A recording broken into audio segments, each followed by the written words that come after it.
Assalamualaikum warahmatullahi wabarakatuh. Halo teman-teman semua. Pada video kali ini saya ingin sharing mengenai relational database ya. Namun nanti apabila teori-teori yang saya jelaskan tidak sesuai dengan yang teman-teman pelajari, mohon saya dikoreksi, silakan komen ya. Nah, sebelum kita ke relational database, kita pahami dulu mengenai apa itu database ya. Jadi apabila diibaratkan database itu kalau menurut saya itu adalah sebuah gedung perpustakaan ya. Gedung perpustakaan apabila dilihat dari dalam itu ada rak-rak buku yang dikelompokkan, misalnya buku tentang sosial, buku tentang ilmu pengetahuan, buku tentang matematika, seperti itu dikelompokkan ya. Nah, di dalam rak-rak itu, rak-rak buku itu ada buku itu sendiri. Nah, mungkin sudah familiar ya dengan perpustakaan. Nah, sama dengan database ya. Database ini gedung perpustakaannya diibaratkan database-nya. Di dalam database itu ada tabel atau disebut rak-rak buku dalam perpustakaan tadi. Dan di dalam tabel ada datanya. Nah, bisa dibayangkan seperti itu gambaran mungkin ya, gambaran database. Jadi database itu sebuah data sebuah wadah untuk menampung data ya. Nah, apabila diibaratkan data itu apa ya? Data itu adalah misal teman-teman mengisi formulir data diri gitu ya. Ada nama, ada alamat, ada jenis kelamin. Nah, itu yang disebut data ya. Baik, menuju gambar. Di sini ada beberapa macam relational database ya. Ada SQL Server, MySQL, MariaDB, Postgre gitu ya. Ada satu lagi mungkin, ada Oracle gitu ya. Nah, untuk MySQL, MariaDB, dan Postgre ini untuk versi yang gratis. Untuk SQL Server dan Oracle itu sebenarnya berbayar ya. Nah, untuk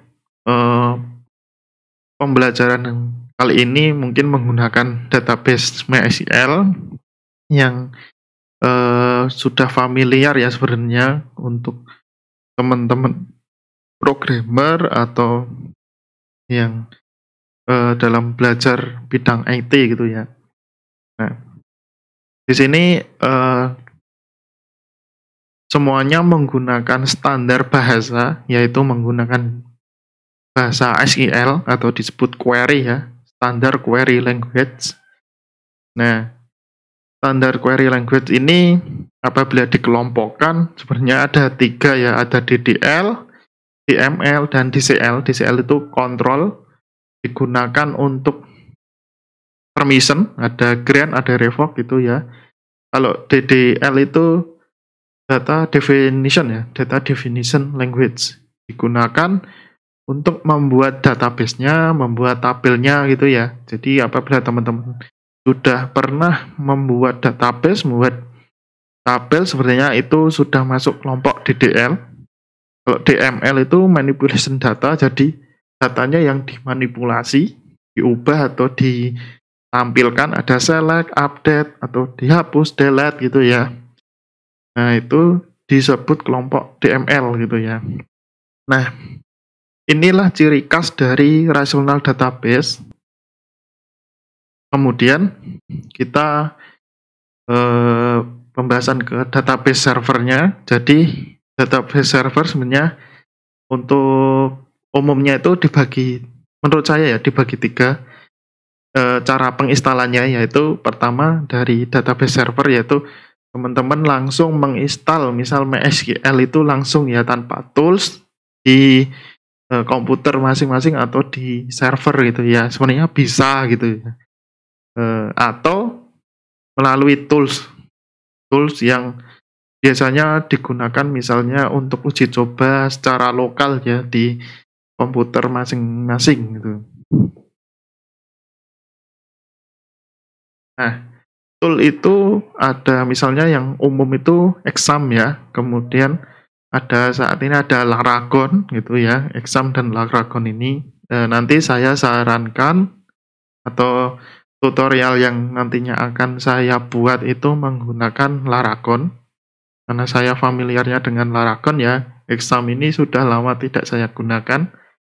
Karena di Laragon ini menurut saya simple ya penggunaannya, bisa menggonta-ganti versi database-nya, atau misalnya dalam pemrograman itu bisa gonta-ganti PHP-nya seperti itu ya. Kemudian sebenarnya bisa menggunakan Docker ya. Kalau Docker ini ibaratnya kita membuat virtual operating system ya. Nantinya hampir sama dengan penginstalan di database server, tapi di sini ada virtual operating systemnya. Baik. Kemudian ada tools yang nantinya digunakan untuk memodifikasi data atau modifikasi database, tidak menggunakan konsol. Mungkin kalau teman-teman mahasiswa itu diajarkannya menggunakan konsol ya. Nah, di sini ada SQL Server ini untuk database SQL Server ini khusus. Jadi ini khusus SQL Server ya. Kalau saya nantinya menggunakan Hedi ya. Nah, mungkin teman-teman familiar menggunakan PHPMyAdmin. Sebenarnya PHPMyAdmin cukup lengkap ya. Cuma kekurangan dari PHPMyAdmin itu mungkin ya tidak bisa connect dengan database di luar Exam. Kan rata-rata menggunakan Exam itu ada PHPMyAdmin. Kalau Hedi ini misal ada koneksi database dari luar, itu bisa digunakan atau bisa dibuka di Hedi. Kalau untuk YED Graph ini digunakan untuk membuat grafik ya, atau kita menggambar tabel-tabelnya. Jadi sebelum kita eksekusi ke database, kita rancang dulu tabelnya di Graph Editor ini.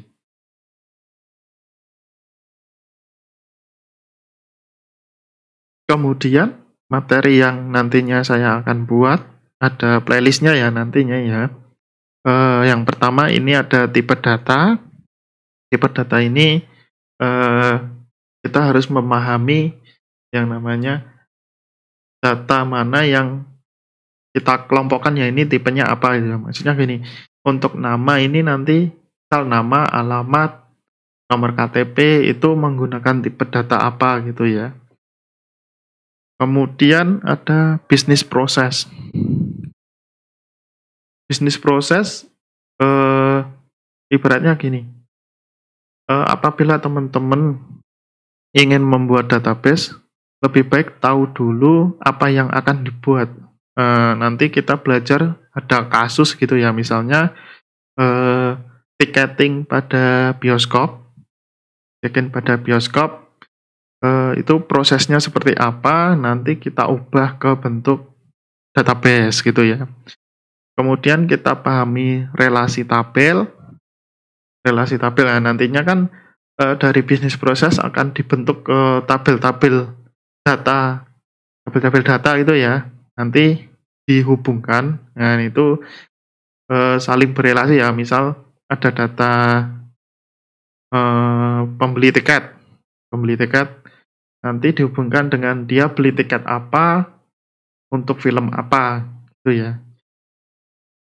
Mungkin nanti lebih banyak pembahasannya di relasinya tabel itu. Kemudian ada DDL, yaitu apabila teman-teman sudah paham mengenai teori relasi, jadi kita buat database-nya, buat tabelnya. Itu menggunakan DDL ya. Kemudian ada key. Nah, pada tabel-tabel itu memiliki key atau constraint ya, disebutnya constraint, ada key, nanti ada primary, ada secondary key gitu ya. Kemudian ada join. Nah, join ini sebenarnya query juga yang termasuk dalam DML, tapi saya pisah. Nah, tujuannya karena ini khusus ya, khusus pemahamannya, karena ini mirip dengan relasi ya. Kalau relasi tabel kan gambarnya, nanti ini memanggilnya itu seperti apa. Misalnya tabel itu berrelasi seperti tadi, user dengan ketika dia beli tiket. Nah, beli tiket ini ada join-nya, ada tabel penghubungnya itu seperti apa gitu ya. Kemudian ada membahas mengenai DML itu sendiri. Nah, ini DML ini sebenarnya banyak sekali nanti query-query-nya, seperti select, update itu kan yang umum ya, tapi sebenarnya banyak sekali. Kemudian ada subquery. Nah, subquery itu maksudnya query di dalam query. Kalau teman-teman paham mengenai select, nah itu nanti select di dalam select gitu ya. Kemudian ada function default, yaitu teman-teman mungkin biasa menggunakan mark, sum, atau min. Nah, itu sebenarnya merupakan function default gitu ya. Kemudian DDL lanjutan. Nah, nanti ada view, cara buat view bagaimana, ada temporary table gitu ya. Itu cara buatnya gimana dan penggunaannya seperti apa. Kemudian ada trigger. Ada trigger ya. Trigger ini digunakan misal ada perubahan data di satu tabel, itu dapat mengubah di tabel yang lain gitu ya. Mengubah data di tabel yang lain. Nah, itu gimana nanti cara buatnya, kemudian uji cobanya seperti apa. Kemudian ada function custom. Jadi kita bisa membuat function kita sendiri. Nah, ini sebenarnya ada function default, ada function custom. Custom ini yang buatan sendiri ya. Nanti peruntukannya seperti apa, contohnya seperti apa gitu ya. Kemudian ada store procedure. Ini mirip dengan function, cuma store procedure ini tidak ada hasil output. Kalau function wajib ada outputnya. Kalau store procedure tidak wajib ya. Ini mirip sebenarnya. Tapi nanti gunaannya seperti apa, nah ini pembedanya seperti apa itu ya. Untuk trigger, function, custom, dan store procedure ini merupakan sebenarnya tingkat lanjut. Tapi nanti apabila teman-teman sudah paham sampai DDL lanjutan, ini sebenarnya tidak masalah gitu ya untuk dipelajari. Baik.